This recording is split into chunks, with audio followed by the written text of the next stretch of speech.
High, আমি আজ চলে এসেছি দিওয়ালি শপিং করতে হায়দ্রাবাদের সব থেকে কম দামে যে মলে জিনিসপত্র পাওয়া যায়, আর সেটা হচ্ছে ডিমার্ট। দিওয়ালি স্পেশাল যেমন সুন্দর করে মলটাকে সাজিয়েছিল, তেমন সুন্দর সুন্দর জিনিসপত্র এসেছিল। আর আমি প্রত্যেকটার কত দামে তোমরা এখানে পাবে আর অ্যাকচুয়াল বাজার দরটার কত, সব কিছু তোমাদের এই ভিডিওটাতে আমি শেয়ার করব।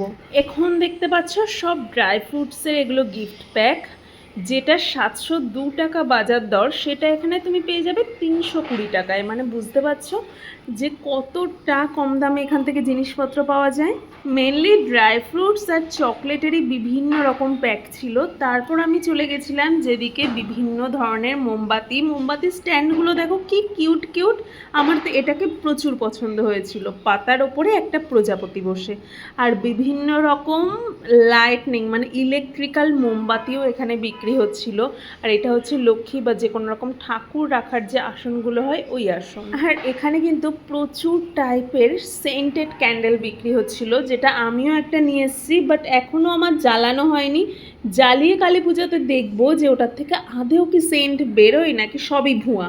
তারপর এরকম সুন্দর ছোট ছোট গ্লাসের ঘটি ঘটি মতো দেখছিলাম, তখন আমার খুব নিতে ইচ্ছা করছিল, বাট নেওয়া হয়নি। এখন বাড়িতে আসার পর আমার মনে হচ্ছে ইস, এগুলো মনে হয় নিয়ে আসলেই ভালো হতো, কত সুন্দর দেখতে লাগছে না। অ্যাকচুয়ালি এটাকে বাড়ি নিয়ে গিয়ে আমি কীভাবে সাজাতে পারবো এটাই আমার মাথাতে আসছিল না, যে এগুলো কোথায় কিভাবে ঝোলাবো।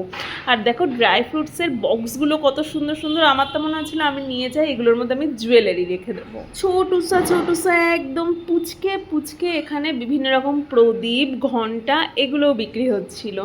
অ্যাকচুয়ালি এগুলো এখানে পাওয়া যায়, কিন্তু এত একদম প্রচুর পরিমাণে জিনিস এখানে থাকে না। আর এই আসনটাকে দেখো কত বড়। তারপর আর কি এখান থেকে বেরিয়ে মনে হলো না আজকে অনেক লেট হয়ে গেছে, এখানেই আমরা 7টা থেকে 10টা অবধি ছিলাম।